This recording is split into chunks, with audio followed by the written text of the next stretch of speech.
30 seconds long.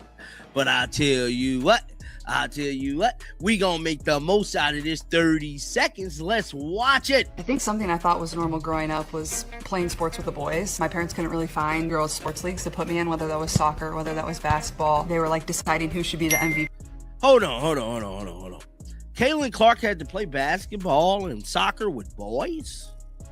Boys? Now, finish listening to this story.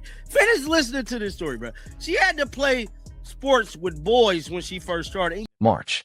That's the earliest we're looking at for WNBA free agency according to Front Office Sports.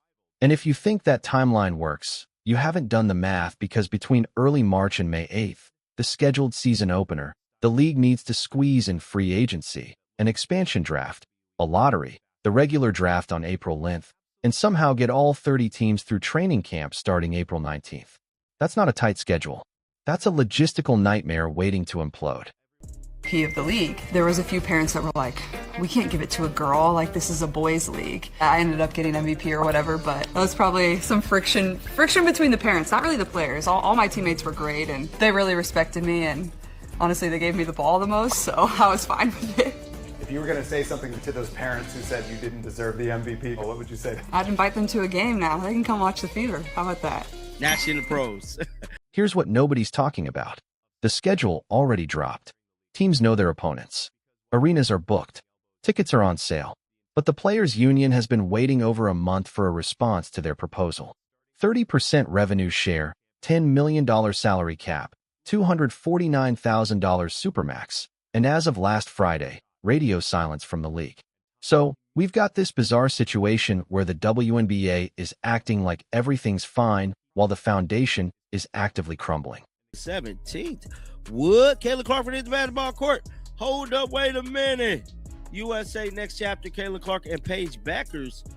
Hold up, man. We might do another video about this. We gotta do what the hell? Caitlin Clark and Paige finna play basketball next month. Well, about a month and a half in March. It says Fever cover Paige Bueckers. And if they make the team, they play in 45 days. So that means it's another tryout, Caitlin Clark.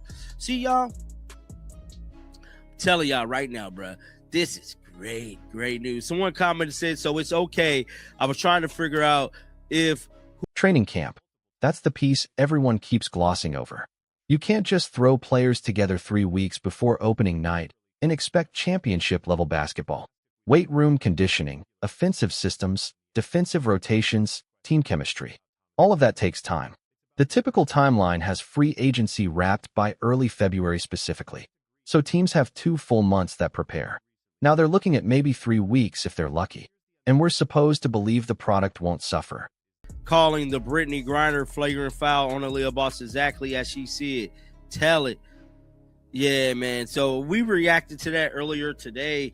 But like I stated, Caitlin Clark is also making news from Billie Jean King.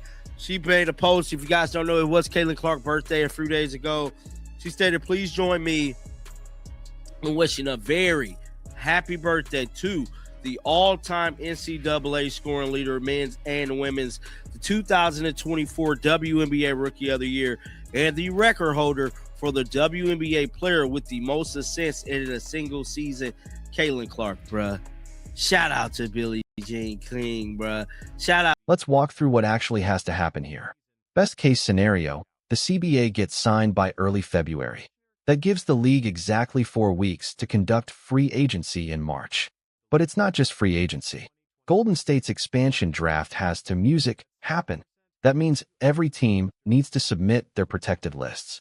The Valkyries make their selections. Then those players need to relocate and integrate with a brand new franchise.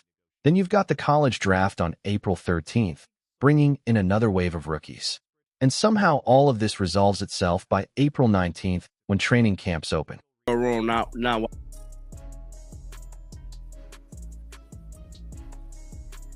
Yes, Coach Butter and Aaliyah. Yeah, you can see on the right-hand side of your screen from Coach, and then Aaliyah doing a matchup of pictures, which is really sweet. I love this for you guys because you guys are both still really close. Obviously, Aaliyah as a current teammate, but how close are you still, Coach, to Caitlin? Oh, I talk to her quite often. You know, I follow all of her successes and everything. I just always want to be in her camp and support her. I have so much admiration for her, for what she has really not only just accomplished, but what she's handled in her young 24 years of life. I told her today, your 20s have been pretty good to you. I would say so. Yeah, they've been transformative, I would say, to say the least. And Aaliyah, it's been interesting watching her final season in college with you here at the desk and then watching your relationship develop at the professional level. Yeah, honestly, it has been so great. It's always so weird when you play against someone and then you are on the same team and building that relationship. But I think just over the past 2 years, it's been amazing. From the first time she got to Indy and us just building that relationship on the court, off the court, honestly, that's my girl. You guys are both elite. So when you met up with each other, of course, you've got all your college history, but then does it not take too long to recognize, hey, this is somebody that is like-minded like me, skilled like me, and can elevate my game to a level that I haven't Yeah, I seen? mean, You had a know that fantastic from playing season last against season. her. You know that from playing against her, just how competitive she is in that nature. And so to be on the same team, it honestly continues to motivate you because you guys want to be great for each other. And I feel like that's how we play. Like every time we step on the floor, we give each other our pregame hugs. And, she says, you're going to be amazing because you are amazing. And I say it back, but it's just that confidence that Caitlin just continues to make you feel, and then you give it right back to her. Yeah. I was so happy for Aaliyah when Caitlin went to Indiana because I knew you were going to reap a lot of those passes down the court and she was going to feed you the ball. And I just think you guys are such a dynamic duo.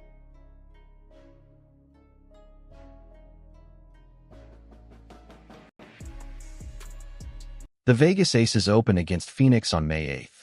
That's the target date the league keeps promoting. But think about what that means for a team that might lose a key player in the expansion draft, sign 2 new free agents in March, and draft a rookie in April. A'ja Wilson could be running plays with teammates she's known for less than 3 weeks. Kelsey Plum might be learning a completely revamped defensive system on the fly. That's not professional basketball. That's organized chaos with a television contract. 30 seconds. Let's watch it. I think something I thought was normal growing up was playing sports with the boys. My parents couldn't really find girls' sports leagues to put me in, whether that was soccer, whether that was basketball. They were like deciding who should be the MVP. Hold on. Caitlin Clark had to play basketball and soccer with boys? Boys? Now, finish listening to this story. Bro. She had to play sports. And here's the part that should terrify every WNBA fan. Both sides keep emphasizing they don't want a lockout. The owners have reportedly said they have no interest in invoking one. The players' union authorized a strike in December, but called it a precautionary measure. So, nobody wants to stop the season. Great. But what they're proposing instead might actually be worse. Because starting a season with unprepared teams, incomplete rosters, and zero chemistry doesn't just hurt the product. It damages the league's credibility in the most important growth year in WNBA history.